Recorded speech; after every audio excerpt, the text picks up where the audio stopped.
Hey, still rocking that old high school dropout style. Huh. Today at the reunion, I ran into a classmate who used to mock me back in the day.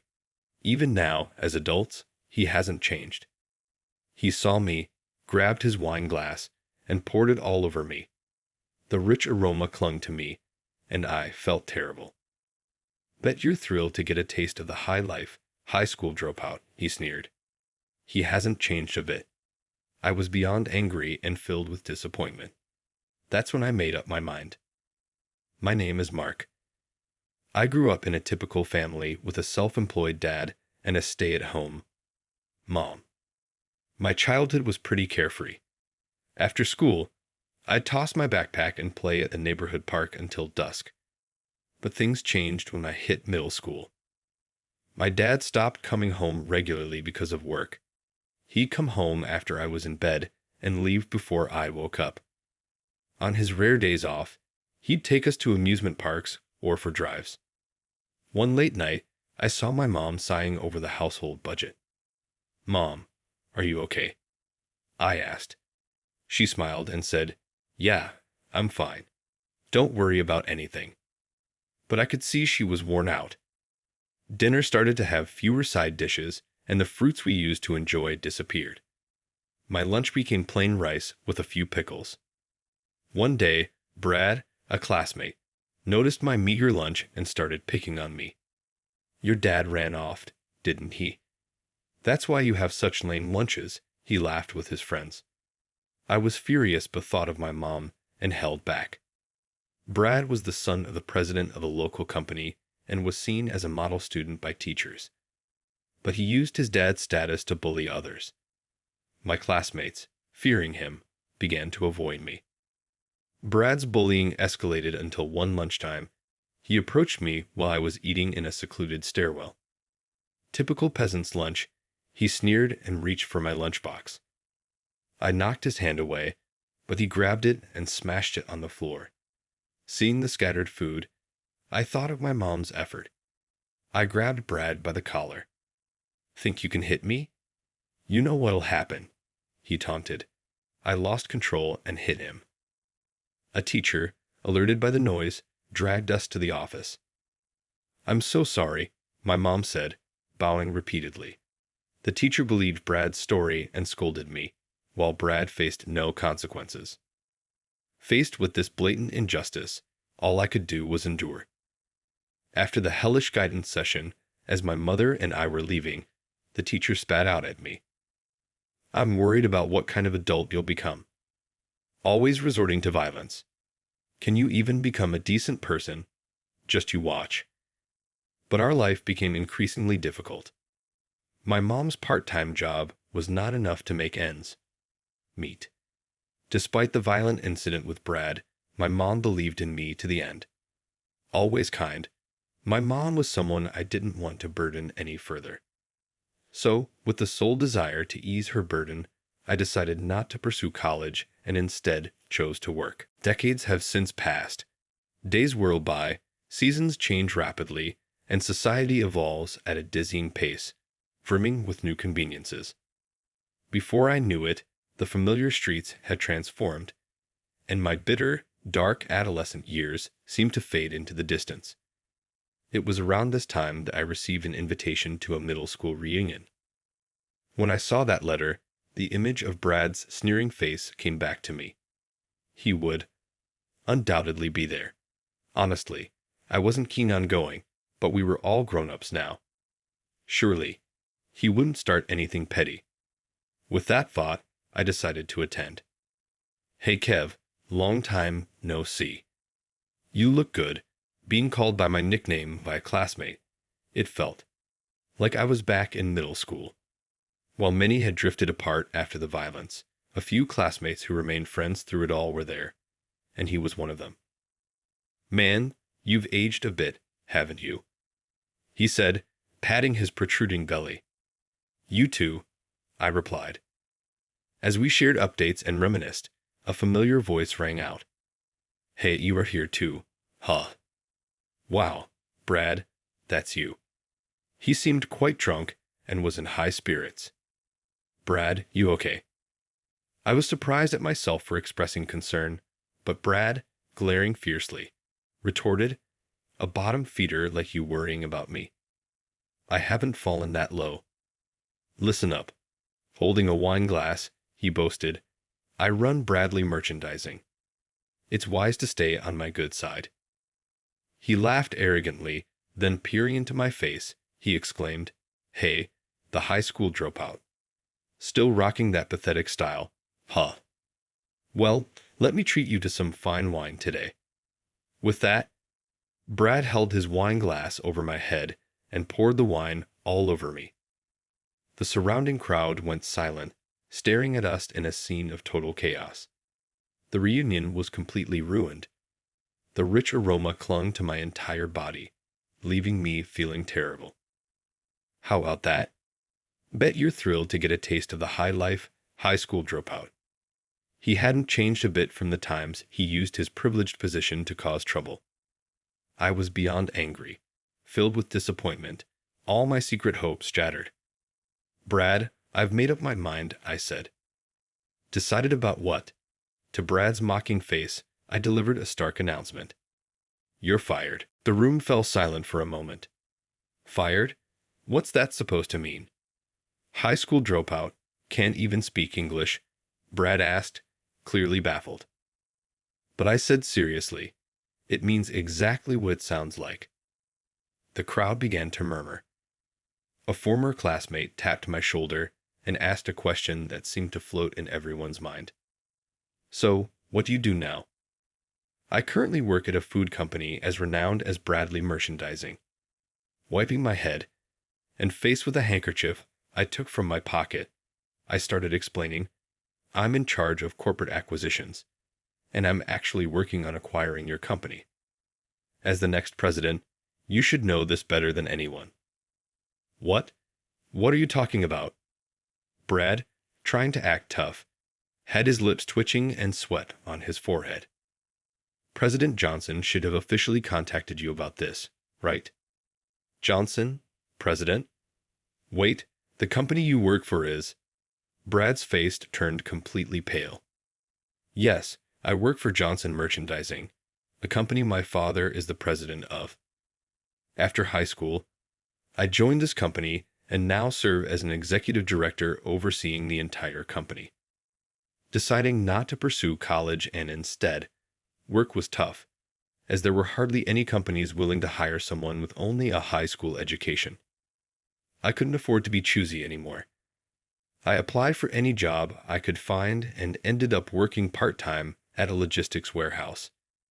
However, the barrier due to my lack of education was thicker than I imagined. Once people learned about my educational background, their attitudes changed, and I was never considered for permanent employment. Would my life end just as a factory worker? Lost in despair, I was returning home from work one day when I encountered the unexpected. "I'm home." Home, huh? Welcome back. There was my father, who I never thought I'd see again. He looked much older, with white hair mixed in. Despite his weak smile, the sight of him brought a surge of anger, thinking of all the hardships we endured. "You just waltz back now. You have no idea how much we suffered." Then my father tearfully apologized. "I'm sorry, honey. Mark, I'm truly sorry. I was so focused on getting the company on track that I neglected you. No excuse can change the fact that I caused you unnecessary hardship. I'm deeply sorry." My mother and I, without a word, just stared at him. "I'm not asking for your forgiveness, but I want to at least apologize to you both in some way." The house was completely silent. Eventually, my mother spoke up. "Regardless, I'm thankful. You've come back. Things might not go back to how they were, but I do want to try and rebuild our family little by little. But there's a condition." "What is it?" "Give this boy a full-time job at your company." "What?" I turned to my mother in surprise. "Mark has been working hard since he decided not to go to high school. He should be enjoying his youth like others his age, but due to his educational background, he'd have struggled to find a full-time position." My mother's face was serious, almost frighteningly so. How much time had passed? All right, Mark can work at our company, but on one condition. He must take the GED. Understand? There was a sense of earnestness in my father's voice, his concern for my future. Evident, considering I had to give up high school to work. And so, I stepped up from a factory temp to an employee at a renowned company. Of course, it wasn't easy at first. In fact, it was a continuous struggle. Being the president's son made me a target of envy, and I was often harshly criticized for even minor mistakes. Being new to corporate life, I struggled with understanding business etiquette and social norms, sweating through every new challenge. My colleagues would just scoff, offering no help. I felt completely isolated at work. Despite this, I worked tirelessly, volunteering for menial tasks and responding earnestly to unreasonable demands from superiors. Seeing documents I worked hard on being thrown into the trash with a smirk or finding my desk littered with trash, I often thought about quitting. It was disheartening to be judged through the lens of being the president's son despite all my efforts. What kept me going was my mother's presence. The mixed emotions she must have swallowed when she asked for me to be hired at my father's company must have been excruciating. For her sake, I had to meet the company's expectations. As I continued to work relentlessly, gradually people began to recognize my efforts. Slowly, I was accepted as a team member, and this began to reflect in my work results. It possibly provided a healthy stimulus for other employees as the company's sales started to rise. Year by year, as a result of my hard work, I was recognized and promoted. From this year, I became an executive director entrusted with important tasks. I have been involved in negotiations for the acquisition of Bradley Merchandising, a company that had been on a downward spiral for several years. Kev, you've made an incredible rise through the ranks. Never thought we'd have an executive director among our classmates. It's going to be awkward just casually inviting you out now. My unexpected identity caused a stir among the crowd. But Brad, still in disbelief, insisted, "Stop lying. I don't accept such a tall tale." Well, it seems your dad, the president, didn't share much about the company's situation with you. It's not surprising you didn't know, but my father was going to make me president. About that, I said, my expression serious, my father instructed me to overhaul the entire management of Bradley Merchandising, from the president down. That's impossible. Brad's face froze. But I didn't have enough evidence to make such a drastic decision. Then I heard about the reunion and remembered you were supposed to be the next president. I thought it wouldn't be too late to meet and talk here. I let out a breath, releasing the disappointment welling up inside. Brad, you haven't changed at all. Still belittling and blaming others, still full of baseless confidence. That doesn't mean you can fire me. Come on, help me out. We're classmates, right? His attitude had changed drastically from his earlier arrogance, now desperately pleading. But I wasn't going to soften my stance over something like this. I just made a logical decision as a business leader. Running a company isn't as easy as you think, I said firmly and grabbed Brad's shoulders, looking him in the eye. I've faced many injustices as the president's son, but I never gave up because this company was my only path. You had more advantages attending a good high school and graduating from college. It's time you put in real effort for once in your life. Tears held back, my voice shaking, I spoke to Brad, but he just stared back in silence, not uttering a word. A month after the reunion, I stood in front of the Bradley Merchandising building with my father. Today we'll officially proceed with the acquisition. I had confided in my father the day before, and after some reluctance, he agreed to my terms. We've been waiting for you, said the president of Bradley Merchandising, greeting us as he entered the meeting room, followed by his son Brad. Bradley spoke of his intentions to have Brad succeed him as president. Now about the acquisition. He prompted me to start the discussion, but Brad's behavior was appalling, far from what one would expect from a future president or even a professional. I raised my voice. Hey, Brad, are you even listening? This is about the future of the company. Do you even realize the responsibilities of a president? I don't need to hear that from you, Brad retorted. Then he turned to his father, saying something outrageous. Dad, are you sure it's okay to trust our company to someone who just climbed up using his parents' influence? Brad's suggestion that he was more capable of making beneficial decisions for the company seemed almost delusional. My father, witnessing this, clearly showed a look of exasperation. Even the usually stern face of Bradley grew more severe. Fool, what do you know about our company? He said, his temples throbbing with anger. Brad could only stare back with an expression I had never seen before. Bradley continued, unabated by his anger. Mark's right. Your attitude today is beyond disrespectful. Running a company is not a game. If you're not serious, then leave. Brad's voice was pitifully weak in response to his father's overwhelming presence. The president then stood up, facing us with a serious expression.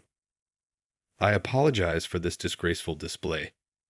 I've been too indulgent with my son, expecting him to become more responsible in the workforce, but I was mistaken. I never imagined he would behave so foolishly, especially in such a setting. To you, the executive director of Johnson, merchandising, and you, Mark, I apologize for his many indiscretions. As a parent, I am truly sorry. My father then addressed Bradley. Your feelings are clear, Bradley. The once imposing figure of the food company's president seemed utterly diminished. Bradley, with a desperate look, continued. President Mark, we need your help to save Bradley Merchandising. We no longer have the strength to continue on our own. If we come under your company's wing, I will step down from all my management roles and leave. The same goes for the entire board. But please, keep our employees, our precious staff, without letting anyone go. With that, he bowed so deeply his forehead nearly touched the table. I looked at my father, who seemed deep in thought, his eyes closed. Dad, I murmured quietly. He nodded solemnly. Bradley, I began. Yes, I see how much you care about your company. Given that, let's give you another chance to turn things around. A chance. Brad and his father looked shocked. Yes, a chance. If you genuinely care about your employees, there's still something to be done. We'll support you as much as we can. If that fails, we have no choice but to take over completely. Mark, how can I ever thank you? Beside his tearful father, Brad looked completely drained, as if all the strength had left his body.